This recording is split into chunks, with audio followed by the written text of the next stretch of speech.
right? We've got variation in hybrids, and what really causes that?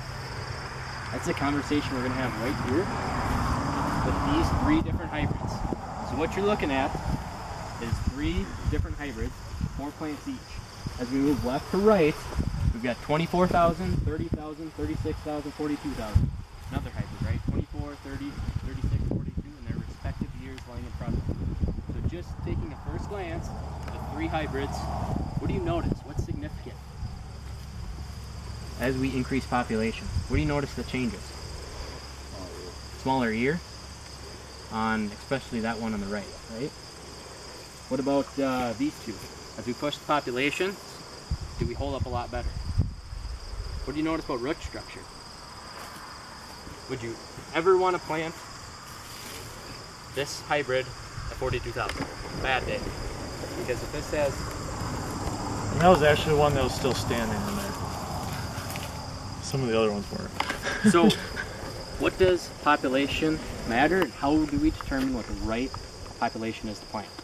So Luke, you've got the best saying as we go across. How would you characterize these 3 hybrids? So I characterize these as you must push population, you can push population, and you never push population, right? And you see why too, right? You know, if we compare the root structure, okay, root structure and stock structure, okay, we just fall apart. When we fall apart, you get stress on the ears as well, right? You know, about sweet spot for this hybrid's probably in that 34,000 range, somewhere in there. 33,000 we can flex a pretty good here. 5146 we touched on earlier, okay, handles stress really well, actually handles population really well. We want to push the crap out of it, can plant it, don't have to look at it again, right? But when we look at, say, like 4099, okay, more hybrids, I don't care what company you have, if it's Calb, NK, Pioneer, Cropland, okay, we're getting some more semi-flex hybrids, which is what this is, okay? And we can kind of tolerate a little bit both to each end, right? We'll flex by length and girth, okay, so we can handle lower population, okay, but when we push up there, okay, 42 of these isn't the bad thing still, right? That's actually a pretty darn good thing, okay? And so it's a matter of knowing, okay, what we got when we're going in the field.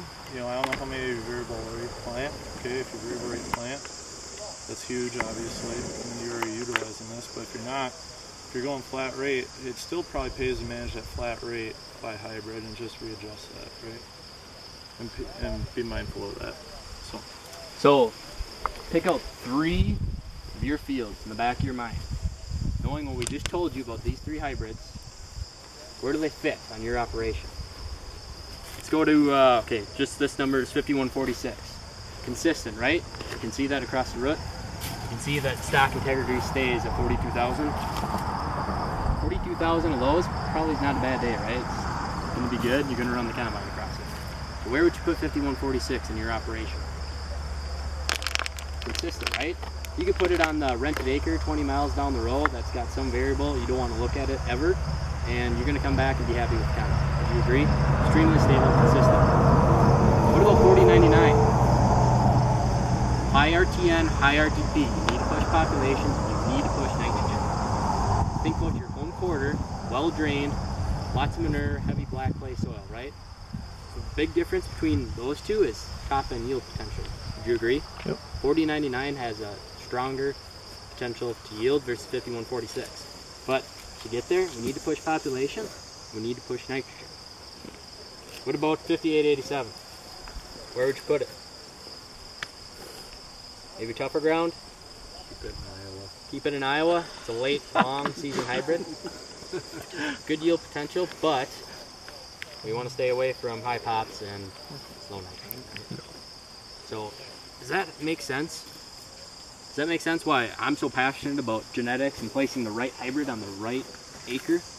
Because we can see it makes the difference. So our goal today was to have a conversation of, when you go and make your seed purchasing decisions this fall, what questions should you ask your seed representative to make sure you're putting the right hybrid on the right acre? So we talked about response to soil type. Why do I use fibrous root and why do I use penetrating root? We talked about response to nitrogen. What's the right N rate to put on my hybrid? Then we talked about response to population. How do I choose the right population, and maybe how would I variable rate it, right? Does that give a better understanding of what your high should be and what your low should be to maximize yield? What's the fourth response we didn't talk about yet? Actually, the fourth and fifth. So we kind of paired these two together as response to continuous corn, response to fungicide. Anybody have continuous corn acres? In the past, maybe two? What's a challenge of continuous corn acres? Residue management, would you agree? So if you're going to put out 200 bushels of corn year in, year out, you're going to have a lot of residue. So as a result of having heavy residue, what's emergence like? Is the soil probably cooler, tougher conditions?